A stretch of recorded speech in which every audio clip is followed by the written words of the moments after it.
Vlogs Kannada ಎಲ್ಲರೂ ಹೇಗಿದ್ದೀರಾ? ಇವತ್ತು ಬೆಳಗ್ಗೆಯಿಂದ ವ್ಲಾಗ್ನ ಶುರು ಮಾಡ್ತಾ ಇದ್ದೀನಿ. ಅಮ್ಮನ್ನ ಹಾಸ್ಪಿಟಲ್ಗೆ ಕರ್ಕೊಂಡು ಹೋಗಬೇಕು, ಹಾಗಾಗಿ ಬೆಳಗ್ಗೆ ರೆಡಿಯಾಗಿ ಕೂತಿದ್ದೀವಿ. ಅವರು ಅರ್ಲಿ ಮಾರ್ನಿಂಗ್ ಬರ್ಲಿಕ್ಕೆ ಹೇಳಿದ್ದಾರೆ ಬ್ರೇಕ್ಫಾಸ್ಟ್ ಮಾಡಲಿಕ್ಕಿಂತ ಮೊದಲು. ಅದಕ್ಕೆ ಹೋಗಿ ಬಂದುಬಿಡೋಣ ಅಂತ. ಏನು ಗೊತ್ತಾ, ಈಗ ಸಾಮಾನ್ಯವಾಗಿ ನಮ್ಗೆ 30+ ಆಯಿತು ಅಂದಮೇಲೆ ಇಯರ್ಲಿ ಒನ್ಸ್ ಹೆಲ್ತ್ ಚೆಕಪ್ ಮಾಡಿಸ್ಲೇಬೇಕಾಯ್ತಾ. ತುಂಬ ಅಂದರೆ ತುಂಬ ಮುಖ್ಯ. ಇವಾಗಿನ ಸಿಚುವೇಶನಲ್ಲಂತೂ ನಾವು ಮಾಡಿಸ್ಲೇಬೇಕು. ಆದರೆ ಅಮ್ಮಂದಿರು ಗೊತ್ತಲ್ಲ, ನಾನೇನು ಚೆನ್ನಾಗಿದ್ದೀನಿ, ನಿನ್ನ ಗಟ್ಟಿಗಿದ್ದೀನಿ, ನಿನ್ನ ಹತ್ರ ಏನು ದುಡ್ಡು ಜಾಸ್ತಿ ಆಗಿದೆಯಾ, ನಾನು ಬರೋಲ್ಲ, ಈ ಥರ ಅವ್ರು ಎಷ್ಟೇ ಫೋರ್ಸ್ ಮಾಡಿದ್ರು ಅವರು ಹುಷಾರು ತಪ್ಪೋವರೆಗೂ ಬರ್ಲಿಕ್ಕೆ ಸಾಧ್ಯನೇ ಇಲ್ಲ, ಬರೋದೇ ಇಲ್ಲ. ನಮ್ಮಮ್ಮ ಅಂತೂ ಹಂಗೆ ಹೇಳೋದು, ದುಡ್ಡಿದ್ರೆ ಕೊಡಿರಿ, ಏನಕ್ಕೆ ಸುಮ್ಮನೆ ದುಡ್ಡೆಲ್ಲ ಖರ್ಚು ಮಾಡ್ತೀಯ, ಹಾಸ್ಪಿಟ್ಲಿಗೆ ಯಾಕೆ ಇಡ್ತೀಯ ನೀನು ಅಂತ. ಇನ್ನು ಬದ್ದಾಗಿಂತ ಚೆನ್ನಾಗೇ ಇದ್ದರು. ಕೆಲವೊಂದು ಸಲ ತಲೆನೋವು, ಮೈಕೈ ನೋವು ಅಂತ ಎಲ್ಲ ಅನ್ನೋರು. ಇತ್ತೀಚೆಗೆ ಸ್ವಲ್ಪ ಜಾಸ್ತಿ ಮೈಕೈ ನೋವ್ತಾ ಇದೆ, ತಲೆನೋವು ಜಾಸ್ತಿ, ಕಾಲು ಪಾದ ಎಲ್ಲ ಉರಿತಾ ಇದೆ ಅಂತ ಹೇಳ್ತಾ ಇರ್ತಾರೆ. ಹಾಗಾಗಿ ಇವತ್ತು ಹೋಗಿ ಹೆಲ್ತ್ ಚೆಕ್ ಮಾಡಿಸ್ಕೊಂಡು ಬಂದುಬಿಡೋಣ ಅಂತ. ಮೊದಲು BP ಶುಗರ್ ಚೆಕ್ ಮಾಡಿಸಿ ಅಂತ ಹೇಳಿದ್ದಾರೆ. ಶುಗರ್ಗೆ ಬ್ರೇಕ್ಫಾಸ್ಟ್ ಮೊದಲೇ ಹೋಗಿ ಚೆಕ್ ಮಾಡಿಸ್ಕೊಂಡು ಬರಬೇಕು. ಅದಕ್ಕೆ ಈಗ ಹೊರಟಿದ್ದೀವಿ. ನನ್ನ ಮಗ ಏನಂದರೆ ಬ್ಯಾಟ್ ಇಟ್ಕೊಂಡು ಆ ಬಾಲ್ನ ನಮ್ಗೆ ಎಸೆಯೋದು, ನೀವು ಹಾಕಿ ನನಗೆ, ನಾನು ಆಡ್ತೀನಿ ಅಂತೇಳಿ. ಆ ಬಾಲ್ನ ಯಾವ ಬತ್ತಿಗೆ ತಂದಿದ್ದಾರೆ ನೋಡಿ, ಹಿಚ್ಕಿ ಚಿನ್ನೆ ಎಲ್ಲೋಗ್ತಿದ್ದೀವಿ ನಾವು? ಹಾಂ, ಚೂಚಿ ಮಾಡಿಸ್ತೀವಿ ನಡೀರಿ ನಿಮ್ಗೊಂದು. ಈ ಕೋಪ್ದಲ್ಲಿ ಬ್ಯಾಟ್ನ ತೆಗ್ದಿಸಿತಾರೋ ಒಂದೊಂದ್ಸಲ. ನೋಡಿ, ಆ ಬಾಲ್ ಕೊಡಿ ಅಂತ ಹೇಳ್ಬಿಟ್ಟು. ಇನ್ನು ಬ್ರೇಕ್ಫಾಸ್ಟ್ ಎಲ್ಲ ರೆಡಿ ಮಾಡಿದ್ದೀನಿ. ಹಾಸ್ಪಿಟಲ್ಗೆ ಹೋಗಿ ಬಂದಮೇಲೆ ಮಾಡೋ ಅಷ್ಟರಲ್ಲಿ ಟೈಮ್ ಆಗಿ ಹೋಗ್ಬಿಡತ್ತೆ ಅಂತೇಳಿ ಬೇಗನೆ ಮಾಡಿಬಿಟ್ಟೆ. ಬಂದ ತಕ್ಷಣ ತಿಂಡಿ ತಿಂದ್ಕೊಳ್ಳೋಕೆ ಸರಿ ಹೋಗುತ್ತೆ ಅಂತ. ಇನ್ನಿವತ್ತಿನ ತಿಂಡಿಗೆ ನವಣೆ ಹಾಕ್ಬಿಟ್ಟು ಸ್ವಲ್ಪ ಕಿಚಡಿ ಥರ ಮಾಡಿದ್ದೆ. ಇದಂತೂ ಬೇಗ ಆಗೋಗ್ಬಿಡುತ್ತೆ ಗೊತ್ತಾ. ಏನಿಲ್ಲ, ಬರೀ ನವಣೆ ಮತ್ತು ಹೆಸ್ರು ಕಾಳು ಮತ್ತು ತೊಗರಿಬೇಳೆ, ಬಟಾಣಿ, ಯಾವ ಥರ ಕಾಳಿರುತ್ತೆ ನೋಡಿ, ಮೊಳಕೆ ಕಟ್ಟಿರೋ ಕಾಳು, ಅದನ್ನು ಕೂಡ ಸೇರಿಸ್ಬೋದು. ಅದ್ರ ಜೊತೆಗೆ ತರಕಾರಿ, ಕ್ಯಾರೆಟು, ಬೀಟ್ರೋಟು, ಆಲೂಗಡ್ಡೆ, ಇದನ್ನೆಲ್ಲ ಹಾಕಿ ಈರುಳ್ಳಿ, ಟೊಮೊಟೊ, ಬೆಳ್ಳುಳ್ಳಿ ಎಲ್ಲನೂ ಒಟ್ಟಿಗೆ ಸೇರಿಸ್ಬಿಟ್ಟು ನೀರು ಹಾಕಿ ಒಂದು ಸ್ವಲ್ಪ ಧನಿಯಾ ಪುಡಿ ಸೇರಿಸ್ಬಿಟ್ಟು ಒಂದು ವಿಷಲ್ ತೆಗೆಸಿದ್ರೆ ಆಯಿತು. ನವಣೆ ನಾವು ರಾತ್ರಿನೇ ನೆನೆಸಿಟ್ಟಿರೋದ್ರಿಂದ 5-6 ವಿಷಲ್ ತೆಗೆಸ್ಬೇಕು ಅನ್ನೋ ಅವಶ್ಯಕತೆ ಇಲ್ಲ. ಓಪನ್ ಪಾತ್ರೆಯಲ್ಲಿ ಕೂಡ ಮಾಡ್ಬೋದು. ಇವತ್ತು ನಂಗೆ ಟೈಮ್ ಆಯಿತು ಅಂತೇಳಿ ಕುಕ್ಕರಲ್ಲಿ ಮಾಡಿಬಿಟ್ಟೆ. ಅದಾದಮೇಲೆ ಒಂದು ಸ್ವಲ್ಪ ಇದಕ್ಕೆ ಒಗ್ಗರಣೆ ಹಾಕಿದ್ರೆ ಚೆನ್ನಾಗಿರುತ್ತೆ. ಮಾಮೂಲಿ ತುಪ್ಪ, ಜೀರಿಗೆ, ಬೆಳ್ಳುಳ್ಳಿ ಮತ್ತು ಬ್ಯಾಡಗಿ ಮೆಣಸಿನ್ಕಾಯಿನ ಒಂಚೂರು ಒಗ್ಗರಣೆ ಮಾಡ್ಕೊಂಬಿಟ್ಟು ಅದಕ್ಕೆ ಹಾಕಿ ಮಿಕ್ಸ್ ಮಾಡಿ ಕೊನೆಯಲ್ಲಿ ಸ್ವಲ್ಪ ಕೊತ್ತಂಬರಿ ಸೊಪ್ಪನ್ನ ಹಾಕೋದು ಅಷ್ಟೇ. ತುಪ್ಪ ಬೇಡ ಇಷ್ಟ ಇಲ್ಲ ಅನ್ನೋರು ಕೋಕೋನಟ್ ಆಯಿಲಲ್ಲಿ ಕೂಡ ಮಾಡ್ಕೋಬೋದು. ಏನು ಚೆನ್ನಾಗಿರುತ್ತೆ ಗೊತ್ತಾ. ಇದಕ್ಕೆ ಚಟ್ನಿ, ಇಲ್ಲಾಂದರೆ ಮೊಸರು ಬಜ್ಜಿ, ಯಾವುದ್ರಾದ್ರೂ ಸರಿ, ಸೈಡಿಗೆ ಏನೂ ಇಲ್ಲ ಅಂದರೂ ಕೂಡ ತೊಂದರೆ ಇಲ್ಲ, ಆರಾಮಾಗಿ ತಿನ್ಕೊಳ್ಬೋದು. ನಾನಿವತ್ತು ಅಮ್ಮಂಗೆ ಅಪ್ಪುಗೆಲ್ಲ ಸ್ವಲ್ಪ ರೈತ ಮಾಡಿದ್ದೆ, ಹಾಗೆ ಒಂಚೂರು ಚಟ್ನಿ ಕೂಡ ಮಾಡಿದ್ದೆ. ಅಪ್ಪುಗೆ ಚಟ್ನಿ ಇಷ್ಟ ಆಗುತ್ತೆ, ಅಮ್ಮಂಗೆ ಅಷ್ಟಾಗಿ ಇಷ್ಟ ಆಗಲ್ಲ. ಬೆಳಗ್ಗೆ ಅವ್ರು ತಿನ್ನಲ್ಲ, ಎದೆ ಉರಿಯುತ್ತೆ ಅಂತಾರೆ. ಹಾಗಾಗಿ ಸ್ವಲ್ಪ ಮೊಸರು ಬಜ್ಜಿ ಮಾಡಿದ್ದೆ. ಇನ್ನು ನನಗೇನಾದ್ರು ತಿಂಡಿ ಮಾಡ್ಕೊಬೇಕಲ್ಲ ಅಂತ ಹೇಳ್ಬಿಟ್ಟು ಹೆಸರು ಬೇಳೆ ಮತ್ತು ಓಟ್ಸ್ನ ನೆನೆಸಿಕ್ಬಿಟ್ಟು ಹೋಗ್ತಾ ಇದ್ದೀನಿ. ಏನು ಗೊತ್ತಾ, ಇದನ್ನು ಕೂಡ ನಾನು ಕೆಲವೊಮ್ಮೆ ತಿಂತೀನಿ, ಈ ಕಿಚಡಿ ಕೂಡ ಕೆಲವೊಮ್ಮೆ ತಿಂತೀನಿ. ಇವತ್ತೇನೆಂದರೆ ರೆಸಿಪಿ ಶೂಟ್ ಮಾಡೋಣ ಅಂತ ಅಂದ್ಕೊಂಡಿದ್ದೆ. ಸುಮಾರು ಜನ ಕೇಳ್ತಾ ಇದ್ರಿ ವೆಯ್ಟ್ ಲಾಸ್ ರೆಸಿಪಿ ಶೇರ್ ಮಾಡಿ, ಸ್ವಲ್ಪ ಟೇಸ್ಟಿ ಆಗಿರೋದು, ಡಿಫ್ರೆಂಟ್ ಆಗಿರೋ ರೆಸಿಪಿ ಶೇರ್ ಮಾಡಿ ಅಂತೇಳಿ. ಹಾಗಾಗಿ ನನಗೆ ಇದೇ ಇರಲಿ ಅಂದ್ಬಿಟ್ಟು ಅವರಿಬ್ರಿಗೆ ಮಾತ್ರ ಕಿಚಡಿ ಮಾಡಿದ್ದೆ ಇವತ್ತು. ಇನ್ನಮ್ಮ ನಾನು ಸ್ವಲ್ಪ ಬೇಗನೆ ಹಾಸ್ಪಿಟ್ಲಿಗೆ ಬಂದ್ವಿ. ನಾವು ಬಂದಾಗ ಇನ್ನು 8:15 ಆಗಿತ್ತು ಅಷ್ಟೇ. ಹಂಗಾಗಿ ಯಾರೂ ಜನ ಏನೂ ಇರಲಿಲ್ಲ, ಕ್ರೌಡ್ ಕೂಡ ಕಡಿಮೆ ಇತ್ತಲ್ಲ. ಪಟ್ ಅಂತ ಬ್ಲಡ್ ಎಲ್ಲ ಕೊಟ್ಬಿಟ್ಟು ಮತ್ತೆ ನಾವು ಮನೆಗೆ ಬಂದ್ವಿ. ಅವ್ರು ಇನ್ನೊಂದ್ಸಲ ಬರ್ಲಿಕ್ಕೆ ಹೇಳಿದ್ರು. ಖಾಲಿ ಹೊಟ್ಟೆಲಿ ಚಿನಿ ನೋಡಿ ಹೆಂಗ್ ಚುಚ್ಚು ಮಾಡ್ತವ್ರೆ. ಅಳ್ತೀನಿ ನಾನು ಇವಾಗ. ಏನಾಗಲ್ಲ ಅಮ್ಮಮ್ಮ, ಚುಚ್ಚುತ್ತಾರಲ್ವಾ? ಏನಾಗಲ್ಲ ಅಮ್ಮಮ್ಮ, ಚುಚ್ಚು ಬಿಡ್ತಾರಲ್ಲೇ. ನನ್ನ ಮಗನ ಖುಷಿ ನೋಡಿ. ಚುಚ್ಚು ಮಾಡ್ತಾರೆ. ನಮ್ಮಮ್ಮ ಹಾಸ್ಪಿಟ್ಲಿಗೆ ಹೋಗೋದೇ ಅಪರೂಪ ಆಯಿತಾ. ಅದರಲ್ಲೂ ಈ ಥರ ಬ್ಲಡ್ ಚೆಕ್ ಮಾಡಿಸೋದೆಲ್ಲ ತೀರಾ ಅಂದರೆ ತೀರಾ ಕಡಿಮೆ. ಅವ್ರಿಗೊಂಥರ ಭಯ, ಅಯ್ಯೋ ಇಷ್ಟೊಂದು ತೊಗೋತಾ ಇದ್ದಾರಲ್ಲ ರಕ್ತನ ಅಂತ. ಆಮೇಲೆ ಏನಾಗಲ್ಲಮ್ಮ, ಎಲ್ರಿಗೂ ಹಂಗೆ ತೊಗೊಳೋದು ಅಂತೇಳಿ ಕರ್ಕೊಂಡು ಬಂದೆ. ಇನ್ನು ಬ್ಲಡ್ ಕೊಟ್ಬಿಟ್ಟು ಬಂದ್ವಿ. ತಿಂಡಿ ಆದಮೇಲೆ ಕೂಡ ಒಂದ್ಸಲ ಬರಲಿಕ್ಕೆ ಹೇಳಿದ್ದಾರೆ. ತಿಂಡಿ ತಿಂದು 2 ಅವರ್ಸ್ ಒಳಗಡೆ ಬನ್ನಿ, ಒಂದು 3/4 ಗಂಟೆ ಅಷ್ಟು ಬನ್ನಿ ಅಂತ ಹೇಳಿದ್ದಾರೆ. ಅಮ್ಮ ಇವಾಗ ತಿಂಡಿ ಮಾಡ್ತಾ ಇದ್ದಾರೆ. ಚೆನ್ನಾಗಿದೆಯಮ್ಮ? ಉಪ್ಪು ಖಾರೆಲ್ಲ ಕರೆಕ್ಟಾಗಿದೆಯಾ? ಇನ್ನು ಜಾಣಗೆ ತಿಂಡಿ ತಿನ್ನಿಸ್ತಿದ್ದೀನಿ. ಜಾಣಗೆ ಇವತ್ತು ನುಗ್ಗೆಕಾಯಿ. ಚಿನ್ನೆ ನೋಡಿ, ಒಂದು ತುತ್ತು ತಿನ್ನೋ ಗಂಟ ನಿಂಗೆ ಆಯ್ತಾ? ತಿನ್ನಲ್ಲ? ಹಾಂ ಏನು ಬೇಡವಾ? ಬೇಡ, ಸರಿ ಆಯ್ತು. ಮಮ್ಮಗೆ ಹೆಂಗೆ ತಿನ್ನಿಸ್ಬೇಕಂತ ಗೊತ್ತು. ಅಷ್ಟೇ, ಹಾಗೋಯ್ತು. ನಂಗೆ ಗೊತ್ತು ಹೆಂಗೆ ತಿನ್ನಿಸ್ಬೇಕಂತ, ನಂಗೆ ಗೊತ್ತು. ಕೊಡ್ಬೇಕೇನಾದ್ರೂ ಕೈಗೆ ಗಮನ ಅವಾಗ ಆ ಕಡೆ ಹೋಗುತ್ತೆ, ನಾವು ಪಟ ಪಟ ಅಂತ ತಿನ್ನಿಸ್ಬೇಕು. ಇವಾಗ ಹೋಗುತ್ತೆ ನೋಡಿ, ಇವಾಗ ಚೆನ್ನಾಗಿ ಹೊಟ್ಟೆ ಒಳಗಡೆ ಊಟ ಹೋಗುತ್ತೆ.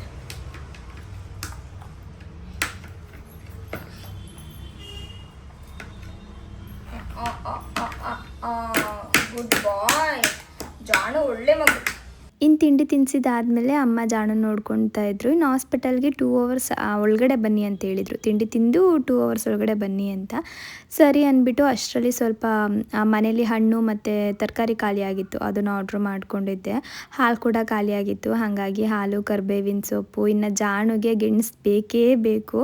ಆದಷ್ಟು ಫ್ರೆಶ್ ಆಗಿರೋದನ್ನೇ ಕೊಡ್ಲಿಕ್ಕೆ ಟ್ರೈ ಮಾಡ್ತಿರ್ತೀನಿ, ಹಾಗಾಗಿ ಸ್ವಲ್ಪ ಗೆಣಸನ್ನ ಆರ್ಡ್ರ್ ಮಾಡ್ಕೊಂಡಿದ್ದೆ. ಇನ್ನು ಇವಾಗ ಹಣ್ಣುಗಳ ಸೀಸನ್ ಅಲ್ವಾ, ಹಾಗಾಗಿ ಸುಮಾರು ತರಾವರಿ ಹಣ್ಣೆಲ್ಲ ಸಿಗ್ತಾ ಇರುತ್ತೆ.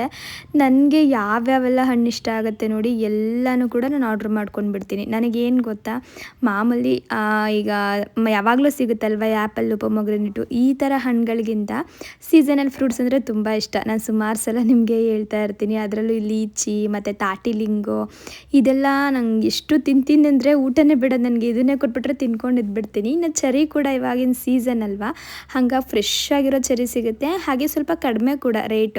ಹಾಗಾಗಿ ಅದು ಸ್ವಲ್ಪ ತರಿಸ್ಕೊಂಡಿದ್ದೆ. ಲಾಸ್ಟ್ ಟೈಮ್ ತರಿಸ್ಕೊಂಡಿದ್ದು ಒಂದು 200 ಗ್ರಾಮಿನೋ ತರಿಸ್ಕೊಂಡಿದ್ದೆ. ಫುಲ್ಲು ಗೊಂಚಲು ಥರನೇ ಕಳಿಸ್ಬಿಟ್ಟಿದ್ರು. ಈ ಸಲ ಒಂದು 100 ಗ್ರಾಮ್ ತರಿಸ್ಕೊಂಡಿದ್ದೆನಲ್ಲ, ಹಾಗಾಗಿ ಸ್ವಲ್ಪ ಇತ್ತು. ಅದರಲ್ಲೇ ಚೆರಿ ಹೆಂಗೆ ಗೊತ್ತಾ, ಫುಲ್ಲು ಕಲರ್ ಇರುತ್ತಲ್ಲ, ಅದು ಸ್ವೀಟಾಗಿರುತ್ತೆ. ಸ್ವಲ್ಪ ಕಲರ್ ಇದ್ದರೆ ಸ್ವಲ್ಪ ಹುಳಿ ಇರುತ್ತೆ. ಇವತ್ತು ಮಿಕ್ಸಲ್ಲಿ ಸಿಕ್ತು ನನಗೆ. ಸರಿ ಹಣ್ಣಿರೋದೆಲ್ಲ ತಿಂದು ಖಾಲಿ ಮಾಡೋಣ, ಇನ್ನು ಮಿಕ್ಕಿದಂಗೆ ಇಡೋಣ, ಹಣ್ಣಾಗುತ್ತೆ ಅಂತ ಹೇಳ್ಬಿಟ್ಟು ಎಲ್ಲನೂ ಸೆಲೆಕ್ಟ್ ಮಾಡಿಕೊಂಡು ಜಾಣಕ್ಕೆ ಸ್ವಲ್ಪ ಇವತ್ತು ಕೊಟ್ಟಿವಿ. ಹಾಗೆ ನಾನೊಂದು ಸ್ವಲ್ಪ ತಿಂದು ಮುಗಿಸೇ ಬಿಟ್ಟೆ ಆಯಿತಾ. ಸ್ವಲ್ಪ ಎತ್ತಿಡೋಣ ಅಂದ್ಕೊಂಡಿದ್ದೆ, ಆದರೆ ಮುಗ್ದೇ ಹೋಯಿತು ಸಂಜೆ ಅಷ್ಟರಲ್ಲಿ. ಇನ್ನೆಲ್ಲನೂ ಕೂಡ ಕ್ಲೀನ್ ಮಾಡಿ ತೆಗೆದಿಟ್ಕೊಂಡಿದ್ದಾಯಿತು. ನನಗೆ ತಿಂಡಿ ಮಾಡಬೇಕು ಅಂತ ಹೇಳಿದ್ನಲ್ಲ, ಹಣ್ಣು ತರಿಸಿದ್ನಲ್ಲ, ಹಾಗಾಗಿ ಇವತ್ತು ಚೆನ್ನಾಗಿ ಹಣ್ಣೆ ತಿಂದ್ಬಿಟ್ಟಿದ್ದೆ. ಹಾಗಾಗಿ ಸ್ವಲ್ಪ ಈ ರೆಸಿಪಿ ಶೂಟ್ ಮಾಡ್ಕೊಳ್ಳೋದು ತಡನೇ ಆಗೋಯ್ತು. ಇನ್ನು ಜಾಣುನ ಅಮ್ಮ ಮಲಗಿಸಿದ್ರು, ಟೈಮ್ ಕೂಡ ಆಯಿತು. ಸರಿ ನಾನು ಹೆಂಗಿದ್ರು ಜಾಣು ಮಲಗಿಸಿದ್ದೀನಲ್ಲ, ನಾನೇ ಹೋಗಿ ಬಂದುಬಿಡ್ತೀನಿ, ಸ್ವಲ್ಪ ವಾಕ್ ಆದಂಗೆ ಆಗುತ್ತೆ, ಅದೇನು ನಿನ್ನ ಕೆಲಸ ನೀನು ಮಾಡ್ಕೊ ಅಂತ ಹೇಳ್ಬಿಟ್ಟು ಅವರು ಕೂಡ ಹೊರಟರು. ಇನ್ನು ನಾನಿವಾಗ ರೆಸಿಪಿ ಶೂಟ್ ಮಾಡ್ತಾ ಇದ್ದೀನಿ. ನಾನು ಆಗಲೇ ಅರ್ಧ ಕಪ್ ಆಗೋವಷ್ಟು ಹೆಸರು ಬೇಳೆನ ನೆನೆಸಿಟ್ಟಿದ್ದೆ ಆಯಿತಾ. ಇವಾಗ ಅದನ್ನೆಲ್ಲ ಚೆನ್ನಾಗಿ ತೊಳೆದ್ಬಿಟ್ಟು ನೀರನ್ನೆಲ್ಲ ಸೋದಿಸ್ಕೊಂಡು ಒಂದು ಜಾರ್ಗೆ ಹಾಕಿ ತರಿಯಾಗಿ ಗ್ರೈಂಡ್ ಮಾಡ್ಕೊತಾ ಇದ್ದೀನಿ. ಇದನ್ನು ತೀರಾ ನುಣ್ಣಗಂತೂ ಮಾಡ್ಕೊಳ್ಳಿಕ್ಕೆ ಹೋಗಬೇಡಿ. ಲಾಸ್ಟ್ ಟೈಮ್ ನಾನು ಪಿಜ್ಜಾ ಮಾಡ್ಲಿಕ್ಕೆ ಹೋಗಿದ್ನಲ್ಲ, ಆವಾಗ ಹಾಳಾಯಿತು ನೋಡಿ, ಆ ಥರ ಆಗಿಬಿಡುತ್ತೆ. ತೀರಾ ನುಣ್ಣಗೆ ಮಾಡ್ಕೊಳ್ದೇನೆ ಸ್ವಲ್ಪ ತರಿಯಾಗಿದ್ದರೆ ತುಂಬ ಚೆನ್ನಾಗಿ ಬರುತ್ತೆ, ಹಾಗೆ ನಮ್ಮ ತಿನ್ನಲಿಕ್ಕೂ ಕೂಡ ಚೆನ್ನಾಗಿ ಅನಿಸುತ್ತೆ. ಇನ್ನು ಅರ್ಧ ಕಪ್ಪು ನಾನು ಓಟ್ಸ್ನ ತೊಗೊಂಡಿದ್ದೆ, ಓಟ್ಸ್ನು ಕೂಡ ನೆನೆಸಿಟ್ಟಿದ್ದೆ. ಇದನ್ನೇ ಗ್ರೈಂಡ್ ಮಾಡೋ ಅವಶ್ಯಕತೆ ಇಲ್ಲ, ಬರೀ ನೀರನ್ನೆಲ್ಲ ಸೋದಿಸ್ಬಿಟ್ಟು ಅದರೊಳಗಡೆ ಸೇರಿಸ್ಕೊಂಡಿದ್ದೀನಿ ಅಷ್ಟೇ. ಇವಾಗ ಇದಕ್ಕೆ ಎಲ್ಲ ಥರ ತರಕಾರಿಗಳನ್ನ ಸೇರಿಸ್ಬೋದು ಆಯಿತಾ. ನಾನು ಮನೇಲಿ ಯಾವ್ಯಾವೆಲ್ಲ ತರಕಾರಿ ಇತ್ತು ನೋಡಿ, ಕ್ಯಾರೆಟು, ಕ್ಯಾಪ್ಸಿಕಮ್ಮು, ಬೀನ್ಸು, ಆನಿಯನ್ನು, ಇಷ್ಟನ್ನು ಮಾತ್ರ ತೊಗೊಂಡಿದ್ದೀನಿ. ಇದರೊಟ್ಟಿಗೆ ಬಟಾಣಿ ಕೂಡ ತೊಗೊಳ್ಬೋದು, ಚೆನ್ನಾಗಿರುತ್ತೆ. ಅದನ್ನು ಕೂಡ ಸ್ವಲ್ಪ ಚಾಪರಲ್ಲಿ ಚಾಪ್ ಮಾಡಿಬಿಟ್ಟು ಹಾಕ್ಕೊಂಡ್ರೆ ಬೇಗ ಅದು ಬೇಯುತ್ತೆ ಆಯಿತಾ, ಹಸಿ ಅಂತ ಅನಿಸಲ್ಲ. ನಮ್ಮ ಮನೇಲಿ ಚಾಪರ್ ಇಟ್ಕೊಂಡಿದ್ದೀನಿ, ಹಾಗಾಗಿ ತರಕಾರಿ ಹೆಚ್ಚೋದೆಲ್ಲ ಸ್ವಲ್ಪ ಈಸಿ ಕೆಲಸ. ನಾನು ಬೆಳಗ್ಗೆ ನನ್ನ ಬ್ರೇಕ್ಫಾಸ್ಟ್ನ ಈಸಿಯಾಗಿ ಮಾಡ್ಕೊಂಡ್ಬಿಡ್ತೀನಿ, ಸ್ವಲ್ಪ ಬೇಗ ಮಾಡ್ಕೊಂಡ್ಬಿಡ್ತೀನಿ. ಯಾಕೆ ನನ್ನ ರೆಸಿಪಿ ಶೂಟ್ ಮಾಡ್ಕೊಳ್ಳೋಣ ಅಂದರೆ ಇದು ಕೂಡ ಒಂದು ಕಾರಣ. ಅದನ್ನು ಶೂಟ್ ಮಾಡ್ಕೊಳ್ಳಿಕ್ಕೆ ನಿಂತ್ಕೊಂಡ್ಬಿಟ್ರೆ ಕೆಲವೊಮ್ಮೆ ಲೇಟ್ ಆಗಿಬಿಡುತ್ತೆ, ನಾನು ಸರಿಯಾದ ಟೈಮಿಗೆ ತಿಂಡಿ ತಿನ್ಲಿಕ್ಕೆ ಆಗಲ್ಲ. ಇವತ್ತಾಯ್ತಲ್ಲ ಈ ಥರ ಆಗೋಗ್ಬಿಡುತ್ತೆ. ಹಾಗಾಗಿ ನಾನು ಏನು ರೆಸಿಪಿ ಎಲ್ಲ ಶೂಟ್ ಮಾಡ್ಕೊಳ್ಳಿಕ್ಕೆ ಹೋಗಲ್ಲ, ಪಟ್ ಅಂತ ಬ್ರೇಕ್ಫಾಸ್ಟ್ ಮಾಡ್ಕೊಂಡು ತಿನ್ಕೊಂಡು ಬಿಡ್ತೀನಿ.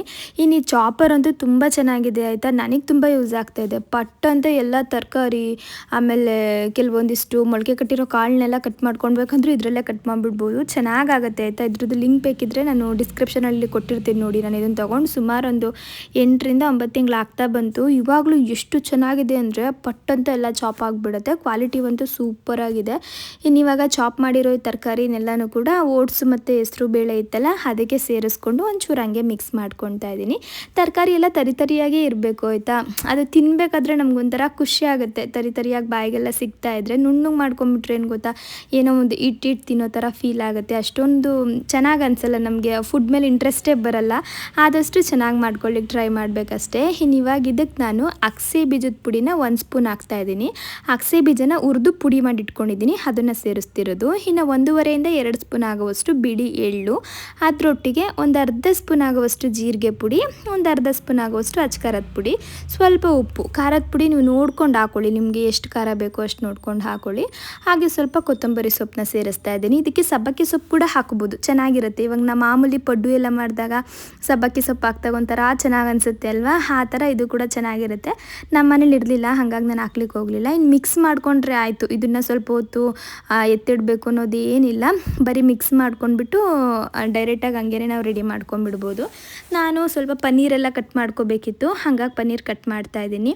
ಈ ಸಲ ಮಸಾಲೆ ಏನೂ ಹಾಕಿಲ್ಲ, ಅಂದರೆ ಚಿಲ್ಲಿ ಫ್ಲೇಕ್ಸು ಅದೆಲ್ಲ ಏನೂ ಹಾಕಿರಲಿಲ್ಲ. ಸಿಂಪಲ್ಲಾಗಿ ಮಾಮೂಲಿ ಯಾವಾಗಲೂ ಹೆಂಗೆ ಪನ್ನೀರ್ ಮಾಡ್ತೀನಲ್ಲ ಅದೇ ಥರ ರೆಡಿ ಮಾಡ್ಕೊಂಡಿದ್ದೆ. ಇದು ನಾನು 1 ಲೀಟ್ರು ಹಾಲಲ್ಲಿ ರೆಡಿ ಮಾಡ್ಕೊಂಡಿರೋ ಪನ್ನೀರು. ಒಂದು 150 ಗ್ರಾಮಿಂದ 200 ಗ್ರಾಮ್ ಇರ್ಬೋದು ಅಂತ ಅನ್ಕೋತೀನಿ, ಅಷ್ಟಾಗಿ ನೆನಪಿಲ್ಲ, ಮರ್ತೋಗ್ಬಿಟ್ಟಿದೆ. ಇವಾಗ ಪಡ್ಡು ಕಾವಲಿ ಇಡ್ತಿದ್ದೀನಿ ನೋಡಿ, ಇದನ್ನು ಪಡ್ಡು ಥರ ನಾನು ರೆಡಿ ಮಾಡ್ಕೋತಾ ಇರೋದು. ಆಮೇಲೆ ಇನ್ನೊಂದೇನು ಗೊತ್ತಾ, ನಾವು ಪಡ್ಡು ಜಾಸ್ತಿ ನಾನು ಯಾಕೆ ಮಾಡ್ತಾ ಇರಲಿಲ್ಲ ಅಂದರೆ ಎಣ್ಣೆ ಜಾಸ್ತಿ ತಗೊಳುತ್ತೆ ಅಂತ.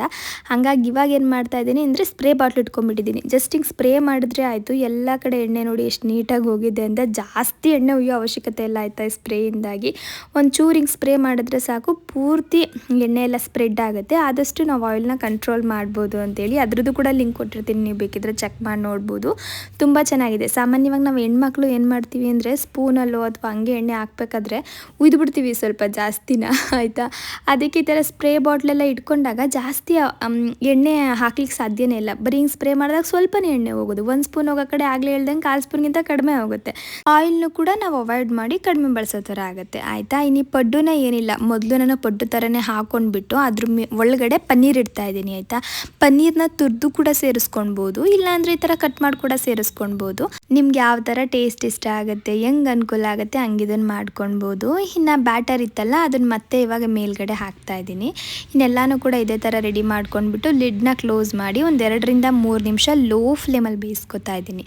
ಅದಾದಮೇಲೆ ಹೈ ಫ್ಲೇಮಲ್ಲಿ ಮತ್ತೆ 2 ನಿಮಿಷ ಬೇಯಿಸ್ಕೊಳ್ಬೇಕು. ಒಟ್ಟು ಇದನ್ನು 5 ನಿಮಿಷ ಬೇಯಿಸಬೇಕು, ಯಾಕಂದರೆ ಅದು ಸ್ವಲ್ಪ ಚೆನ್ನಾಗಿ ಕುಕ್ ಆಗಬೇಕು. ಮೇಲ್ಗಡೆ ಎಲ್ಲ ಕ್ರಿಸ್ಪಿ ಆಗಬೇಕು, ಒಳಗಡೆ ಸ್ವಲ್ಪ ಸಾಫ್ಟ್ ಆಗಿರಬೇಕು. ಹಾಗಾಗಿ ಇನ್ನು ಅಷ್ಟರಲ್ಲಿ ಇವಾಗ ನೆಂಚ್ಕೊಳ್ಳಿಕ್ಕೆ ಏನಾದರೂ ಬೇಕಲ್ಲ, ಚಟ್ನಿ ಅಂದ್ಕೊಳ್ಳಿ, ಇಲ್ಲ ಮೊಯೋನಿಸ್ ಅಂದ್ಕೊಳ್ಳಿ, ಏನು ಬೇಕಾದರೂ ಅಂದ್ಕೋಬೋದು. ಇದನ್ನು ರೆಡಿ ಮಾಡ್ಕೊತಾ ಇದ್ದೀನಿ. ಮೊದಲು ಒಂದು ಮಿಕ್ಸರ್ ಜಾರ್ಗೆ ಸ್ವಲ್ಪ ಗಟ್ಟಿ ಮೊಸರು ಹಾಕ್ಕೊಂಡಿದ್ದೀನಿ. ಹಾಗೆ 1 ಇಲಕ್ಲೆ ಬೆಳ್ಳುಳ್ಳಿ ನೋಡ್ಕೊಂಡು ಸೇರಿಸ್ಕೊಳ್ಳಿ, ಜಾಸ್ತಿ ಹಾಕ್ಕೊಂಡ್ರೆ ಅದರದ್ದೇ ವಾಸನೆ ಬರ್ತಿರುತ್ತೆ. ಆಮೇಲೆ ಸ್ವಲ್ಪ ಚಿಲ್ಲಿ ಫ್ಲೇಕ್ಸು, ಮುಖ್ಯವಾಗಿ ಹನಿ ಒಂದು ಅರ್ಧ ಸ್ಪೂನ್ ಹಾಕ್ಕೊಂಡ್ರೆ ಆಯಿತು. ಆಮೇಲೆ ರುಚಿಗೆ ಎಷ್ಟು ಬೇಕೋ ಅಷ್ಟು ಉಪ್ಪು, ಇಷ್ಟನ್ನು ಹಾಕಿ ಗ್ರೈಂಡ್ ಮಾಡ್ಕೊಳ್ಳೋದು. ಇದಕ್ಕೆ ಟೇಸ್ಟ್ ಕೊಡೋದು ಏನು ಅಂತ ಅಂದರೆ ಹನಿ, ಆಯಿತಾ. ಜೇನುತುಪ್ಪ ಹಾಕಲೇಬೇಕು, ಅದಂತೂ ಮಿಸ್ ಮಾಡಿಬಿಡಿ. ಎಂಥ ಟೇಸ್ಟ್ ಇರುತ್ತೆ ಅಂದರೆ ಇದು ತುಂಬ ಚೆನ್ನಾಗಿರುತ್ತೆ. ಚಿಲ್ಲಿ ಫ್ಲೇಕ್ಸ್ ಇಲ್ಲ ಅಂದರೆ ಚಿಲ್ಲಿ ಪೌಡರ್ ಕೂಡ ಸೇರಿಸ್ಕೊಳ್ಬೋದು. ಅದಾದಮೇಲೆ ನಾನು ಸ್ವಲ್ಪ ಆರಿಗೆನೋ ಹಾಗೆ ಚಿಲ್ಲಿ ಫ್ಲೇಕ್ಸ್ನ ಮೇಲ್ಗಡೆ ಹಾಕ್ಕೊಂಡೆ, ನೋಡ್ಲಿಕ್ಕೆ ಚೆನ್ನಾಗಿ ಕಾಣಿಸುತ್ತೆ ಅಂತ ಹೇಳ್ಬಿಟ್ಟು. ಯೋಗರ್ಟ್ ಬರುತ್ತಲ್ವ, ಯೋಗರ್ಟಲ್ಲಿ ಕೂಡ ಇದೇ ಥರ ಮಾಡ್ಕೊಳ್ಬೋದು. ಮನೇಲಿ ಮೊಸರು ಇತ್ತು, ನಾನು ಯೋಗರ್ಟ್ ರೆಡಿ ಮಾಡಿ ಇಟ್ಕೊಂಡಿರಲಿಲ್ಲ, ಹಾಗಾಗಿ ನಾನು ಮೊಸರಲ್ಲಿ ಮಾಡ್ಕೊಂಡಿದ್ದೀನಿ. ಯಾವುದ್ರಲ್ಲಾದರೂ ಮಾಡ್ಕೊಳ್ಳಿ, ಟೇಸ್ಟ್ ಮಾತ್ರ ಅದೇ ಥರ ಇರುತ್ತೆ. ಯೋಗರ್ಟಲ್ಲಿ ಮಾಡ್ಕೊಂಡ್ರೆ ಸ್ವಲ್ಪ ಗಟ್ಟಿಗಿರುತ್ತೆ, ಮೊಸರಾದರೆ ಸ್ವಲ್ಪ ತೆಳ್ಳಗಿರುತ್ತೆ, ಅಷ್ಟೇ ವ್ಯತ್ಯಾಸ, ಆಯಿತಾ. ಇನ್ನು ಈ ಕಡೆ ಪಡ್ಡು ರೆಡಿಯಾಗಿದೆ ನೋಡಿ, ಎಷ್ಟು ಚೆನ್ನಾಗಿ ಕಾಣಿಸ್ತಾ ಇದೆ ಅಂತೇಳಿ. ತುಂಬ ಅಂದರೆ ತುಂಬ ಚೆನ್ನಾಗಿರುತ್ತೆ, ಆಯಿತಾ. ನಂಗೆ ಈಗ ನೆನೆಸ್ಕೊಂಡ್ರು ತಿನ್ಬೇಕಂತ ಅನ್ನಿಸ್ತಾ ಇದೆ. ಈ ಥರ ನೋಡಿ, ಮೇಲ್ಗಡೆ ಎಲ್ಲ ಫುಲ್ಲು ಕ್ರಂಚಿಯಾಗಿ ಬೇಯಬೇಕು, ಅದು ಒಳಗಡೆ ಎಲ್ಲ ಸಾಫ್ಟಾಗಿರಬೇಕು, ಆಯಿತಾ. ಹಿಂಗಾದ್ರೇ ಅದು ತಿನ್ಲಿಕ್ಕೆ ಒಂಥರ ಚೆನ್ನಾಗಿ ಅನಿಸೋದು. ಇವಾಗಿದು ರೆಡಿಯಾಗಿದೆ. ಪೂರ್ತಿಯಾಗಿ ಬೇಯಲಿಕ್ಕೆ 5 ನಿಮಿಷ ಬೇಕೇ ಬೇಕು, ಆಯಿತಾ. ನೀನು ಇದನ್ನೆಲ್ಲ ಇವಾಗ ತೆಗೆದಿಟ್ಕೊಂಡಿದ್ದೀನಿ. ನನಗೊಬ್ಳಿಗೆ ಅಲ್ವಾ, ಹಾಗಾಗಿ ನಾನು ಜಾಸ್ತಿ ಏನೂ ಮಾಡ್ಕೊಂಡಿಲ್ಲ, ಒಂದು ಬೆಸ್ಟ್ ಮಾಡಿಕೊಂಡೆ. ಆಮೇಲೆ ಬೇಕಿದ್ರೆ ಮಧ್ಯಾಹ್ನ ಅಪ್ಪು ಬರ್ತಾರಲ್ಲ, ಆವಾಗ ಬೇಕಿದ್ರೆ ಅವ್ರಿಗೆ ಮಾಡಿಕೊಡೋಣ, ಇನ್ನು ಅಮ್ಮನಿಗೂ ಸ್ವಲ್ಪ ಮಾಡಿಕೊಡೋಣ ಅಂತೇಳಿ. ಅಮ್ಮನಿಗಂತೂ ಇದೆಂಥ ಇಷ್ಟ ಆಗ್ಬಿಡ್ತು ಅಂದರೆ, ಮಾಮೂಲಿ ಪಡ್ಡುಗಿಂತ ಇದೇ ಚೆನ್ನಾಗಿದೆ ಅಲ್ಲ, ಇನ್ನೊಂದ್ಸಲ ಇದನ್ನೇ ಮಾಡಬೇಕು ಅಂತ ಹೇಳ್ತಾ ಇದ್ರು ಅವರು. ಅವ್ರಿಗೂ ಅಷ್ಟೇ ತುಂಬ ಇಷ್ಟಪಟ್ಟು ತಿಂದರು. ನಾನಿಲ್ಲಿ ಓಪನ್ ಮಾಡಿ ತೋರಿಸ್ತಾ ಇದ್ದೀನಿ ನೋಡಿ. ನಾವಿಂಗೆ ಮುರಿದಾಗ ಪನ್ನೀರ್ ಆ ಕಡೆ ಸ್ವಲ್ಪ ಈ ಕಡೆ ಸ್ವಲ್ಪ ಬರುತ್ತಾ, ಆ ಹೆಸ್ರು ಕಾಳೊಟ್ಟಿಗೆ ಪನ್ನೀರು, ಆ ಮೊಸರು ಎಲ್ಲ ಒಟ್ಟಿಗೆ ತಿಂದಾಗ ಒಂಥರ ಖುಷಿ ಅನಿಸುತ್ತೆ, ಆಯಿತಾ. ಆಮೇಲೆ ಇನ್ನೊಂದೇನು ಗೊತ್ತಾ, ಇದು ಹೈ ಪ್ರೋಟೀನ್ ಬ್ರೇಕ್ಫಾಸ್ಟ್, ಆಯಿತಾ. ಹೆಸರು ಬೇಳೆ ಇದೆ, ತರಕಾರಿ ಇದೆ, ಪನ್ನೀರ್ ಇದೆ, ಮೊಸರಿದೆ, ಎಲ್ಲನೂ ಇದೆ. ನಮ್ಮ ದೇಹಕ್ಕೆ ಏನೇನು ಬೇಕು, ಒಂದು ಬೆಳಗಿನ ಬ್ರೇಕ್ಫಾಸ್ಟ್ ಯಾವ ಥರ ಹೆಲ್ದಿಯಾಗಿರ್ಬೇಕು ನೋಡಿ, ಅದು ನಾವು ಮನೆಯಲ್ಲೇ ಮಾಡ್ಕೊಂಬಿಡ್ಬೋದು. ರುಚಿ ಇರಲ್ಲ ಅಂತ ಕೆಲವೊಬ್ರು ಅನ್ಕೋತಾರೆ ನೋಡಿ, ಇದಕ್ಕಿಂತ ರುಚಿಯಾಗಿ ಬ್ರೇಕ್ಫಾಸ್ಟ್ ಮಾಡೋದು ಬೇಕಾ, ರುಚಿನೂ ಸಿಗುತ್ತೆ ನಾಲ್ಗೆಗೆ, ಹಾಗೆ ನಾವು ವೆಯ್ಟ್ ಲಾಸ್ ಮಾಡಲಿಕ್ಕೂ ಹೆಲ್ಪ್ ಮಾಡುತ್ತೆ, ಹೆಲ್ದಿ ಕೂಡ. ಮಿಸ್ ಮಾಡದೆ ಟ್ರೈ ಮಾಡಿ ನೋಡಿ, ನನಗೆ ಟೇಸ್ಟ್ ಯಾವ ಥರ ಇತ್ತು ಅಂತೇಳಿ ಕಮೆಂಟಲ್ಲಿ ತಿಳಿಸಿ, ಆಯಿತಾ. ಇನ್ನು ನಾನು ಅಪ್ಪು ಎಲ್ಲ ಬಂದಮೇಲೆ ಮತ್ತೆ ವ್ಲಾಗ್ ಕಂಟಿನ್ಯೂ ಮಾಡಿದೆ. ಬಾ ಅಂಬ ನೋಡಕ್ ಹೋಗೋಣ ಬಾ. ಓದ್ತೀಯಾ ಬರಲ್ವಾ? ಓದ್ತೀವಾ ಜಾಣಿ ಇಲ್ಲಿ ಅಂಬ. ಬಾ ಹೋಗು ಹೋಗು ಚಚ್ಚಿ ಚಚ್ಚಿ ಒಂದು ಚಚ್ಚಿ ಕೊಡು ಹಂಗೆ ಆಗ್ಲೇ ಹೇಳ್ತಾ ಇದ್ರು ಲೆಕ್ಕಮ್ಮ, ನಾನು ಹೇಳ್ಕೊಟ್ಟಿಲ್ಲ ಅದನ್ನೆಲ್ಲ ಅಂತೇಳಿ. ನೋಡು ಚಚ್ಚಿ ಮಾಡು ಅಂತ ಯಾರು ಹೇಳ್ಕೊಡೋದು? ಬಂದಾಗೆಲ್ಲ ಹೇಳ್ಕೊಡೋದೇ ನೀನು. ಡಿಕ್ಕಿ ಮಾಡುವ ಡಿ ಡಿ ಡಿ ಡಿ ಡಿಕ್ಕಿ ಚಚ್ಚಿ ಮಾಡನ್ಮ ಅಂದ್ರೆ ಗೊತ್ತಾಗ್ಬಿಡುತ್ತೆ. ಅತ್ತೆಗೊಂದು ಚಚ್ಚಿ ಕೊಡು. ಅಂಬ ನೋಡಕ್ ಹೋಗೋಣ ಬರೋಣ. ಹೋಗಲ್ವಾ? ನಾನು ಹೋಗ್ತೀನಿ. ರೂಬಿ ರೂಬಿ ಬೇಡವಾ ಕೇಳೋ, ರೂಬಿ ಬೇಡವಾ ಅಂತ. ಬೋಬು ನೋಡಕ್ ಹೋಗೋಣ. ಬಿಸ್ಕೆಟ್ ಹಾಕೊಂಡು ಬರೀ ಹೋಗೋ ಥರ ಹೋಗ್ಬಿಟ್ಟು ವಾಪಸ್ ಹೋಗ್ಬೋದು. ಹಿಂಗ್ ಹೋಗ್ಬಿಟ್ಟು ಹಿಂಗ್ ಬಂದ್ಬಿಡು ಹೋಗು. ಆಗ ಫುಲ್ ಖುಷಿ ಆಗುತ್ತೆ ಅವ್ರಿಗೆ. ಜಾಣೋ ಹೋಗು ಹೋಗು ಹೋಗು ಹೋಗು ಹೋಗು ಬಂದ್ಬಿಡು. ನೀನೇ ಎತ್ಕೊ. ಅಂಬ ತೋರಿಸ್ಬೇಡ ಲೆಕ್ಕಮ್ಮ ಇನ್ನ. ಹೊಡಿಬಾರ್ದು ಹೊಡಿಬಾರ್ದು ಅತ್ತೆ ಹೊಡಿಬಾರ್ದು. ಬಾ ಅಂಬ ನೋಡಕ್ ಹೋಗೋಣ ಬಾ. ಅಂಬ ಹಿಡ್ಕ ಅಂಬ ಹೋಗ್ತೀವಿ. ಬಾ ಹೇಳೋರ್ಗೆ. ಬಾ ಮೊನ್ನೆ ಮೊನ್ನೆ ಬಾ. ಈಗ ಹೊಸದೊಂದು ಪದ ಕಲ್ತಿರೋದು ಆಯ್ತಾ. ಅಣ್ಣ ಅನ್ನವ, ಅಣ್ಣ ಅಣ್ಣ ಅಣ್ಣ ಹೇಳವ. ಅಣ್ಣ ಅಣ್ಣ ಅಣ್ಣ ಅಲ್ಲ, ಅಣ್ಣ ಅನ್ನೋದನ್ನ ಸ್ಪಷ್ಟವಾಗಿ ಹೇಳ್ತಾರೆ, ಅಣ್ಣ ಅಂತ ಹೇಳ್ತಾರೆ. ನಮಗೆ ನಿನ್ನೆ ಶಾಕ್ ಆಯ್ತು, ಇದೇನಿಷ್ಟು ನೀಟಾಗಿ ಅಣ್ಣ ಅಂತ ಹೇಳ್ತಾವ್ರಲ್ಲ ಅಂತ. ಮಾತಾಡ್ಬಿಟ್ಯಾ? ಚಿನ್ನಿ ಕರೆದ್ಬಿಟ್ಟು ಆಮೇಲೆ ನನ್ನ ಹತ್ರ ಬರ್ತೀಯ. ಅಣ್ಣ ಅಣ್ಣ ಅಣ್ಣ ಅಯ್ಯೋ ನಾಚಿಕೆ ಆಯ್ತು. ತಡಿ. ಅತ್ತೆ ನೋಡ್ಕೊ ಹುಷಾರಾಗೆ, ಮಕ್ಕಳು ಎಲ್ಲ ಕದ್ಕೊಂಡು ಹೊಂಟೈತದ ಅತ್ತೆ. ನಿನ್ನೂ ಕದ್ಕೊಂಡು ಹೊಂಟೈತದ. ಅವತ್ತು ಎತ್ಕೊಂಡು ಹೋಗ್ಬಿಟ್ಟಿತ್ತಲ್ಲ ರೋಡಲ್ಲಿ ತಂದು ಕೊಡ್ತಲ್ಲ ನಂಗೆ, ನೀನ್ ಸವಾಸ ಬೇಡ ಅಂತ. ಏನವಾ ಆಡೋವರೆಗೂ ಆಡ್ಬಿಟ್ಟು ಚೆನ್ನಾಗಿ ಆಮೇಲೆ ಅಳಕ್ ಸ್ಟಾರ್ಟ್ ಮಾಡ್ಬಿಟ್ರು ನೆನ್ಸ್ಕೊಂಡು. ನೆನ್ಸ್ಕೊಂಡ್ರೇನೋ. ಆದ್ರೂ 2 ಅವರ್ ಇದ್ರಲ್ವ ಲೆಕ್ಕಮ್ಮ, 2 ಅವರ್ ಆಡಿದ್ದಾರೆ. ಬಾ ಬಾ ಹೊಟ್ಟೆ ಹಸಿರ್ತದ ಅದಕ್ಕೆ. ಯಾಕೋ ಚಚ್ಚೆ ಒಂದು ಚಚ್ಚೆ ಚಿನ್ನೆ ಬೇಡ ಜಣ, ಒಂದು ಚಚ್ಚಿ ಕೊಡವ. ನೋ ಬೇಡ ಕಂದ. ಚಾಲೆಂಜ್ ಮಾಡುವ. ಹ್ಮ್ ಹಾಕೋ. ನಾನು ಹೇಳಿದ್ನ ಕೇಳ್ತೆ. ಸಾಕು ಸಾಕು ಸಾಕು ನೋ ಸಾಕು ಬೇಡ ಅಷ್ಟೇ. ಅಣ್ಣ ಅನ್ನವ ಮತ್ತೆ.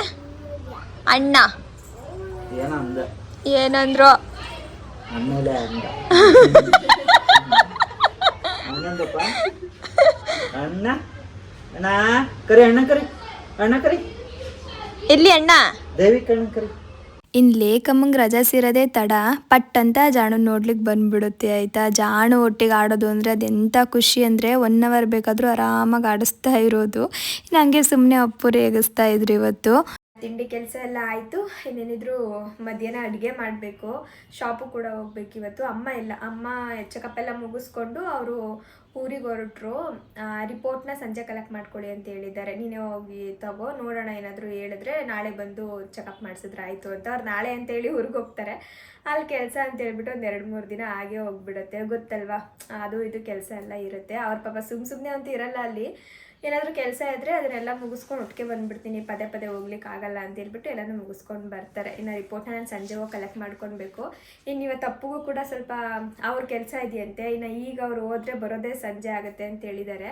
ಅದಲ್ಲದೆ ಇವಾಗ ಸ್ಕೂಲ್ ಶುರುವಾಗಿರೋದ್ರಿಂದ ಸ್ವಲ್ಪ ಕಸ್ಟಮರ್ಸ್ ಕೂಡ ಶಾಪಲ್ಲಿ ಜಾಸ್ತಿ ಇರ್ತಾರೆ. ಅದಕ್ಕೆ ಏನು ಅಂದ್ಕೊಂಡೆ ಅಂದರೆ, ತಿಂಡಿ ಎಲ್ಲ ಈಗ ಆಯ್ತಲ್ಲ, ಹೆಂಗಿದ್ರು ಮನೆ ಕ್ಲೀನಿಂಗ್ ಕೆಲಸನೂ ಕೂಡ ಮುಗಿದಿದೆ, ಜಾಣನು ಕರ್ಕೊಂಡು ಶಾಪ್ಗೆ ಹೋಗ್ಬಿಡೋಣ, ಇವತ್ತೆಲ್ಲ ಶಾಪಲ್ಲೇ ಇರೋಣ ಅಂತ ಅಂದ್ಕೊಂಡು ರೆಡಿ ಮಾಡಿ ಜಾಣನ ಮಲಗಿಸಿ ನಾನಿವಾಗ ಹೊರಡ್ತಾ ಇದ್ದೀನಿ. ಹೊರಡ್ಲಿಕ್ಕಿಂತ ಮುಂಚೆ ವ್ಲಾಗ್ ಎಂಡ್ ಮಾಡಿಬಿಡೋಣ ಅಂದ್ಕೊಂಡೆ.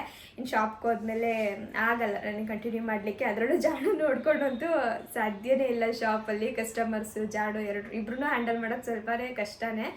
ಇನ್ನು ಏನು ಗೊತ್ತಾ, ಸುಮಾರು ಜನ ಕೇಳ್ತಾ ಇದ್ದಿದ್ದು ಒಂದು ಕ್ವಶನ್ ಅಂತ ಅಂದರೆ, ನೀವು ಹೇಗೆ ಶಿಲ್ಪ ಇಷ್ಟು ಬೇಗ ಫ್ಯಾಟ್ ಲಾಸ್ ಆಗಿಬಿಟ್ರಿ?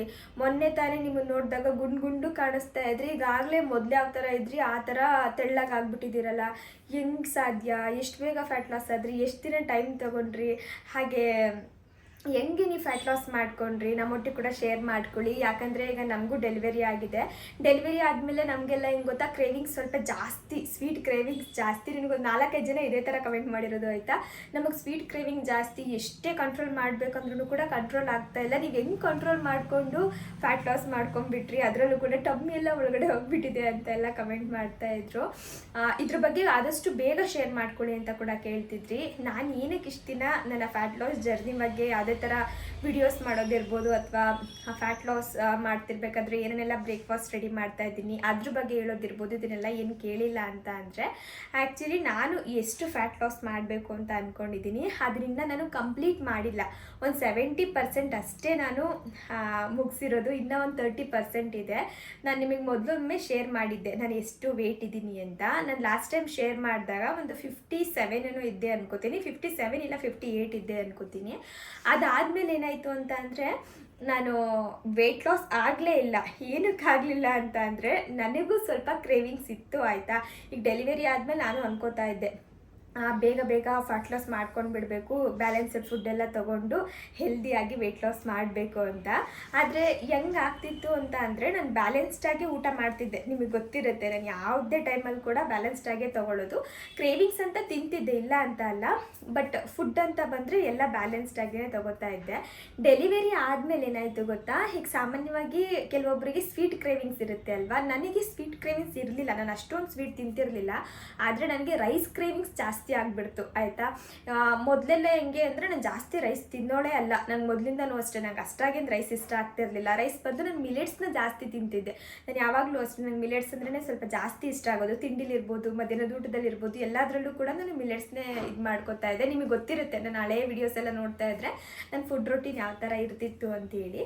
ಅದೇನೋ ಗೊತ್ತಿಲ್ಲ, ನಂಗೆ ಡೆಲಿವರಿ ಆದಮೇಲಂತೂ ಸಿಕ್ಕಾಬಿಟ್ಟೆ ರೈಸ್ ಕ್ರೇವಿಂಗ್ ಆಯಿತಾ. ಸ್ಟಾರ್ಟಿಂಗ್ ಒಂದು ಸ್ವಲ್ಪ ದಿನದಲ್ಲಿ ನಮ್ಮಮ್ಮ ಈ ತುಪ್ಪ ಮತ್ತು ಏನಂತಾರೆ ಸೀಗಡಿ ಪುಡಿ, ಆಮೇಲೆ ಈ ಚಟ್ನಿ ಪುಡಿಗಳು, ಅಗಸೆ ಬೀಜ ಚಟ್ನಿ ಪುಡಿ, ಈ ಥರದ್ದೆಲ್ಲ ಪುಡಿ ಹಾಕ್ಬಿಟ್ಟು ಬಿಸಿ ಬಿಸಿ ಅನ್ನಕ್ಕೆ ಪುಡಿ ಹಾಕ್ಬಿಟ್ಟು ತುಪ್ಪ ಹಾಕಿ ಕೊಡೋರು ಆಯಿತಾ. ಅದು ಎಂಥ ಚೆನ್ನಾಗಿರೋದು ಅಂದರೆ, ಇಷ್ಟನ್ನು ಹೋಗೋ ಜಾಗದಲ್ಲಿ ಇಷ್ಟನ್ನು ಹೋಗೋದು ಆಯಿತಾ. ಆವಾಗಿಂದ ನನಗೇನೋ ಅನ್ನದ ಮೇಲೆ ಸ್ವಲ್ಪ ಪ್ರೀತಿ ಜಾಸ್ತಿ ಆಗಿಬಿಡ್ತು. ಚೆನ್ನಾಗಿ ತಿಂತಾ ಇದ್ದೆ. ಇವಾಗ ಮಧ್ಯಾಹ್ನದ ಊಟಕ್ಕೆ ತರಕಾರಿ ಪಲ್ಯ, ಕಾಳಿನ ಪಲ್ಯ, ಮೊಟ್ಟೆ ಇಷ್ಟು ಅನ್ನ ಇಟ್ಕೊಂಡ್ರು ಕೂಡ ಅದಾದ್ಮೇಲೆ ನಾವು ಮತ್ತೆ ಅನ್ನ ತಿನ್ಬೇಕು ಅನ್ಸೋದು. ಅಷ್ಟೆಲ್ಲ ಖಾಲಿ ಮಾಡ್ತಾ ಇದ್ದೆ, ಆದರೂ ಕೂಡ ಇನ್ನೊಂದು ಸ್ವಲ್ಪ ಅನ್ನ ತಿನ್ನಬೇಕು ಅನ್ಸೋದು. ಈಗ ಮಾಮೂಲಿಯಾಗಿ ಒಂದು 200 ಗ್ರಾಮ್ ಅನ್ನ ತಿಂತೀನಿ ಅಂತ ಅಂದ್ಕೊಳ್ಳಿ, ಆವಾಗ ನಾನು ಡಬಲ್ ತಿಂತಾ ಇದ್ದೆ. 400 ಗ್ರಾಮ್, ಒಂದೊಂದ್ಸಲ ಅರ್ಧ ಕೆಜಿನೇ ತಿಂದಿದ್ದೀನಿ ಅಂತಲೇ ಅನ್ಕೊಬೋದು. ಯಾಕೆ ವೇಟ್ ಹೇಳ್ತಿದ್ದೀನಿ ಅಂದರೆ, ಅಪ್ಪು ಇವಾಗ ಜಿಮ್ಗೆ ಹೋದಾಗಿಂದ ಸ್ವಲ್ಪ ಅವರು ವೇಟ್ ಚೆಕ್ ಮಾಡಿಕೊಂಡು ಫುಡ್ಡಿಂದು ಅದು ಇದು ಮಾಡ್ಕೊಂಡೆಲ್ಲ ತಿಂತಾರೆ. ನಾನು ಹಂಗೆ ಟ್ರೈ ಮಾಡೋಣ ಅಂತೇಳಿ ಕೆಲವೊಮ್ಮೆ ಮಾಡ್ತಿದ್ನಲ್ಲ, ಅವಾಗ ನನಗೆ ಗೊತ್ತಾಗೋದು, ಅಯ್ಯೋ ನಾನು ರೈಸ್ ಎಷ್ಟು ತಿಂತಿದ್ದೀನಿ ಅಂತ. ರೈಸ್ ತಿನ್ಕೊಂಡೆ ನಾವು ಫ್ಯಾಟ್ ಲಾಸ್ ಮಾಡ್ಬೋದು, ನಾನು ಇಲ್ಲ ಅಂತ ಹೇಳಲ್ಲ, ಆದರೆ ಲಿಮಿಟ್ ಕ್ರಾಸ್ ಮಾಡಬಾರ್ದು ಆಯಿತಾ. ನಾನು ಫುಲ್ ಕ್ರಾಸ್ ಮಾಡ್ಕೊಂಡು ರೈಸ್ ಚೆನ್ನಾಗಿ ತಿಂತಾ ಇದ್ದೆ. ಹಾಗಾಗಿ ನಾನು ಕಡಿಮೆ ಆಗಲೇ ಇಲ್ಲ, ಸ್ಟ್ರಕ್ ಆಗಿಬಿಟ್ಟಿದ್ದೆ. ಜಾಸ್ತಿನೂ ಆಗಲಿಲ್ಲ, ಕಡಿಮೆನೂ ಆಗಲಿಲ್ಲ, ಒಂದು 58-59 ಈ ಇದರಲ್ಲೇ ಇದ್ದೆ ಆಯಿತಾ. ಆಮೇಲೆ ನನಗೆ ಇತ್ತೀಚೆಗೆ ಅನಿಸಿದ್ದು, ಅಯ್ಯೋ ಇನ್ನೇನು ಜಾಣಗೆ 1 ವರ್ಷ ಆಗ್ತಾ ಬರ್ತಾ ಇದೆ, ನಾನು ಇನ್ನೇನು ಫ್ಯಾಟೇ ಲಾಸ್ ಆಗಿಲ್ಲ, ನಾನು ಇದ್ದಂಗೆ ಇದ್ದೀನಲ್ಲ, ಹಿಂಗಾದರೆ ಏನು ಅಂತ ಹೇಳ್ಬಿಟ್ಟು, ಇಲ್ಲ ನಾನು ಫ್ಯಾಟ್ ಲಾಸ್ ಶುರು ಮಾಡಬೇಕು, ಇನ್ನು ಮುಂದೆ ಫಿಟ್ ಆಗಬೇಕು ಅಂತೇಳಿ 1.5 ತಿಂಗಳು ಮೊದಲು ನಾನು ಪ್ಲ್ಯಾನ್ ಮಾಡ್ಕೊಂಡಿದ್ದು. ಇವಾಗ ನೀವು ನಂಬ್ತಿರೋ ಬಿಡ್ತಿರೋ ಗೊತ್ತಿಲ್ಲ, 1.5 ತಿಂಗಳಿಗೆ ನಾನು ಒಂದು 7 kg ಫ್ಯಾಟ್ ಲಾಸ್ ಆಗಿದ್ದೀನಿ. ಆದರೆ ಕಂಪ್ಲೀಟಾಗಿ ಆಗಿಲ್ಲ ಆಯಿತಾ. ನನ್ನ ಹೈಟ್ಗೆ ನಾನು 48ಇಂದ ಒಂದು 50 ಕಿಲೋ ಇರಬೇಕು, ಇದು ನನ್ನ ಹೈಟ್ಗಿರೋ ಹೆಲ್ದಿ ವೇಟು. ಆದರೆ ನಾನು ಇವಾಗ 52 ಇದ್ದೀನಿ. ಇನ್ನೊಂದು 3-4 kg ಫ್ಯಾಟ್ ಲಾಸ್ ಮಾಡಿಕೊಂಡ್ರೆ ನಾನು ಮೊದಲಿನ ಥರ ಫಿಟ್ ಆಗಿಬಿಡ್ತೀನಿ. ನನ್ನ ಟಮ್ಮಿನೂ ಕೂಡ ಆಲ್ಮೋಸ್ಟ್ ಕರಗಿದೆ. ಇನ್ನೊಂದು ಸ್ವಲ್ಪ ಕರಗಿಬಿಟ್ರೆ ಮುಗೀತು. ನಾನು ಕಂಪ್ಲೀಟಾಗಿ ನನ್ನ ಫ್ಯಾಟ್ ಲಾಸ್ ಜರ್ನಿನ ಮುಗಿಸ್ಕೊಂಡು ಆಮೇಲೆ ನಿಮ್ಮೊಟ್ಟಿಗೆ ಶೇರ್ ಮಾಡ್ಕೊಳ್ಳೋಣ ಅಂತ ಇದ್ದೆ. ಹಾಗಾಗಿ ಇಷ್ಟು ದಿನ ಶೇರ್ ಮಾಡಿರಲಿಲ್ಲ. ಯಾಕಂದರೆ ನಾನು ಮೊದಲು ಕೂಡ ಫ್ಯಾಟ್ ಲಾಸ್ ಮಾಡಿದ್ದೀನಿ, ಇಲ್ಲ ಅಂತ ಅಲ್ಲ. ಆವಾಗೇ ನನಗೊಂಥರ ಎಕ್ಸ್ಪೀರಿಯೆನ್ಸ್ ಆಗಿತ್ತು. ಈಗ ಮಗು ಆದಮೇಲೆ ಒಂಥರ ಎಕ್ಸ್ಪೀರಿಯೆನ್ಸ್ ಆಗಿದೆ ಆಯಿತಾ.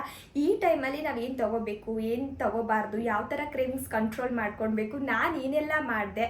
ಕೆಲವೊಬ್ಬರು ಸ್ವೀಟ್ ತಿನ್ನಬಾರ್ದು ಅಂತಾರೆ ಫ್ಯಾಟ್ ಲಾಸ್ ಮಾಡಬೇಕಾದ್ರೆ. ನಾನು ನಿಜವಾಗ್ಲೂ ತಿನ್ಕೊಂಡೆ ಫ್ಯಾಟ್ ಲಾಸ್ ಮಾಡಿರೋದು. ಯಾವ ಥರ ಸ್ವೀಟ್ ತಿಂತಾ ಇದ್ದೆ, ಇದ್ರ ಬಗ್ಗೆ ಎಲ್ಲ ನಾನು ಡೀಟೇಲ್ ಆಗಿ ಕಂಪ್ಲೀಟಾಗಿ ನನ್ನ ಫ್ಯಾಟ್ ಲಾಸ್ ಆಗುತ್ತಲ್ಲ ಆವಾಗ ನಿಮ್ಮೊಟ್ಟಿಗೆ ಶೇರ್ ಮಾಡ್ಕೊತೀನಿ. ಕೆಲವೊಂದು ಡ್ರಿಂಕ್ ಕೂಡ ನನಗೆ ತುಂಬಾ ಹೆಲ್ಪ್ ಮಾಡಿದೆ, ಅದ್ರ ಬಗ್ಗೆನೂ ಕೂಡ ನಿಮ್ಮೊಟ್ಟಿಗೆ ಶೇರ್ ಮಾಡ್ಕೊತೀನಿ. ಪೂರ್ತಿಯಾಗಿ ಆಗಲಿ ಆಯಿತಾ. ಇಷ್ಟು ದಿನದಲ್ಲಿ ನಾನು ಇಷ್ಟು ವೆಯ್ಟ್ ಲಾಸ್ ಮಾಡಿಕೊಂಡೆ ಅನ್ನೋದು ನನಗೊಂದು ಐಡಿಯಾ ಬಂದುಬಿಟ್ರೆ ನಿಮ್ಮೊಟ್ಟಿಗೂ ಕೂಡ ಶೇರ್ ಮಾಡ್ಕೊಳ್ಳಿಕ್ಕೆ ಸರಿ ಹೋಗುತ್ತೆ. ಹಾಗೆ ಈ ಜರ್ನಿಯಲ್ಲಿ ನಾನು ಏನೇನು ಮಿಸ್ಟೇಕ್ ಮಾಡಿದೆ ಅನ್ನೋದು ಕೂಡ ನಿಮ್ಮ ಜೊತೆ ಶೇರ್ ಮಾಡ್ಕೊಬೇಕು. ಸುಮಾರು ಜನ ಇದನ್ನೇ ಮಾಡೋದು, ಕೆಲವೊಮ್ಮೆ ನಾವೆಲ್ಲ ಕರೆಕ್ಟಾಗಿ ಮಾಡ್ತಿದ್ದೀವಿ ಅನ್ಕೋತೀವಿ, ಎಲ್ಲೋ ಒಂದು ಕಡೆ ತಪ್ಪಾಗಿರುತ್ತೆ, ಹಾಗಾಗಿ ನಾವು ಫ್ಯಾಟ್ ಲಾಸ್ ಆಗಲ್ಲ. ಅದ್ರ ಬಗ್ಗೆ ಎಲ್ಲ ನಿಮಗೆ ಪೂರ್ತಿಯಾಗಿ ಒಂದು ವಿಡಿಯೋ ಮಾಡಿ ಅಪ್ಲೋಡ್ ಮಾಡ್ತೀನಿ ಸದ್ಯದಲ್ಲೇ. ಇದು ಕಂಪ್ಲೀಟಾಗಿ ಒಂದು 48 to 50 ಒಳಗಡೆ ಆಗಿಬಿಡ್ಲಿ ನನ್ನ ವೇಟು, ಆಮೇಲೆ ನಿಮ್ಮೊಟ್ಟಿಗೆ ಶೇರ್ ಮಾಡ್ಕೊತೀನಿ. ಸದ್ಯಕ್ಕೆ ಸುಮಾರು ಜನ ಕೇಳ್ತಾ ಇದ್ದಿದ್ದು ಅಂದರೆ ಎಷ್ಟು kg ನೀವು ಫ್ಯಾಟ್ ಲಾಸ್ ಆಗಿದ್ದೀರಾ ಅಂತ. ಸದ್ಯಕ್ಕೆ 7 kg ಫ್ಯಾಟ್ ಲಾಸ್ ಆಗಿದ್ದೀನಿ. ಹಾಗೆ ಕಾಣಿಸ್ತಾ ಇದ್ದೀನಾ ಏನು ಅಂತ ಕಮೆಂಟಲ್ಲಿ ತಿಳಿಸಿ. ಸುಮಾರು ಜನ ಕಂಡಿಡ್ದಿದ್ದೀರಾ ಫುಲ್ ತೆಳ್ಳಗಾಗ್ತಿದ್ದೀರಾ ಶಿಲ್ಪ, ಇನ್ಮೇಲೆ ತೆಳ್ಳಗಾಗಬೇಡಿ ಅಂತ. ಆಗ್ಬೇಕು, ನನ್ನ ಹೈಟಿಗೆ ಎಷ್ಟು ವೇಟ್ ಇರಬೇಕು ನೋಡಿ ಅಷ್ಟೇ ಇರಬೇಕು, ಅದಕ್ಕಿಂತ ಮೇಲೆ ಹೋಗಬಾರ್ದು. ಹಾಗಂತ ನಾನು ತೀರಾ ಎಲ್ಲ ಕಟ್ ಡೌನ್ ಮಾಡಿ ಕೂಡ ಮಾಡ್ತಾ ಇಲ್ಲ, ಸ್ಟ್ರಿಕ್ಟಾಗಿ ಡಯಟ್ ಮಾಡ್ತಾ ಇದ್ದೀನಿ ಇಲ್ಲ ಅಂತ ಅಲ್ಲ, ಆದರೆ ಎಲ್ಲನೂ ಕಟ್ ಡೌನ್ ಮಾಡಿಲ್ಲ, ಕೆಲವೊಂದು ತಿನ್ಕೊಂಡೇನೆ ಮಾಡ್ತಾ ಇದ್ದೀನಿ. ಯಾವ ಥರ ಅನ್ನೋದನ್ನ ಆಗಲೇ ಹೇಳ್ದಂಗೆ ಆದಷ್ಟು ಬೇಗ ಶೇರ್ ಮಾಡ್ಕೊಳ್ತೀನಿ. ಇದೊಂದು ವಿಚಾರ ನಿಮ್ಮೊಟ್ಟಿಗೆ ಶೇರ್ ಮಾಡ್ಕೊಳ್ಬೇಕಿತ್ತು. ಇನ್ನು ಇವಾಗ ಶಾಪಿಗೆ ಹೊರಡಬೇಕು. ಜಾನು ಮಲ್ಕೊಂಡಿದ್ದಾರೆ, ಹಂಗೆ ಎತ್ಕೊಂಡೆ ಕರ್ಕೊಂಡು ಹೋಗ್ತೀನಿ, ಅಪ್ಪು ಜೊತೆನೇ ಹೋಗ್ತೀನಿ, ಅವ್ರಿನ್ನ ಅವ್ರ ಕೆಲಸಕ್ಕೆ ಹೋಗ್ತಾರೆ. ಇನ್ನು ಇವತ್ತಿನ ಬ್ಲಾಗ್ನು ಕೂಡ ನಾನು ಇಲ್ಲಿಗೆ ಎಂಡ್ ಮಾಡ್ತಾ ಇದ್ದೀನಿ. ಪೂರ್ತಿಯಾಗಿ ವ್ಲಾಗ್ ನೋಡಿರ್ತೀರಾ ಅನ್ಕೋತೀನಿ. ಪೂರ್ತಿಯಾಗಿ ನೀವೇನಾದರೂ ವ್ಲಾಗ್ ನೋಡಿದರೆ ಪ್ಲೀಸ್ ಒಂದು ಲೈಕ್ ಮಾಡಿ. ಇನ್ನಾರಾದರೂ ನನ್ನ ಚಾನಲ್ನ ಸಬ್ಸ್ಕ್ರೈಬ್ ಮಾಡದೆ ನೋಡ್ತಿದ್ರೆ ಸಬ್ಸ್ಕ್ರೈಬ್ ಮಾಡ್ಕೊಂಡು ಕೂಡ ನೋಡಿ ಆಯಿತಾ. ನೆಕ್ಸ್ಟ್ ವ್ಲಾಗಲ್ಲಿ ಸಿಗ್ತೀನಿ. ಬಾಯ್.